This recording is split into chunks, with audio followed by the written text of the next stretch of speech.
it's a fine example to some who never think on such things. The Elliots walk home, and they are an old respected family in Grantham. They live just across the street. Our house is a mile from church. It's common."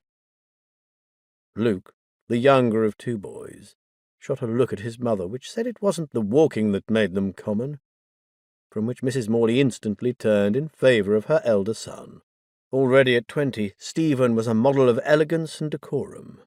She directed him to say something pacifying to his sister before returning to her husband, urging him back to that exceptionally tall, exceptionally well-built man who, upon the death of his ailing uncle, would also be made exceptionally wealthy. At 34, Mr. Thornton was also exceptionally overdue to be married, and she had 3 girls of marriageable age to dispose of. "Do leave off about Mr. Thornton," said Luke. "Hush you," said his mother. "Now, John, you were speaking of Mr. Thornton. What kind of life can he be leading, cooped up with his uncle at Bainbridge Park?" Muttered the man. "Nothing but dust and decrepitude over there. The park's in complete disrepair. It needs a woman's touch." "Oh, how right you are," said his lady.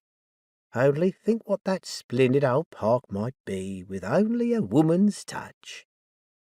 "Mr. Thornton could do with a woman's touch as well, I reckon." "John," said his wife, glancing at Maria, "a man's got needs at his age, Margaret. No use pretending he hasn't." Mrs. Morley stopped in the middle of the lane, dramatically swathed in a swirl of dust, ready to alight to the heavens if mortal man proved so immovably base. Her husband quickly returned, and with a little flourish brought her hand to his lips. "Under sanction of marriage, of course, my love."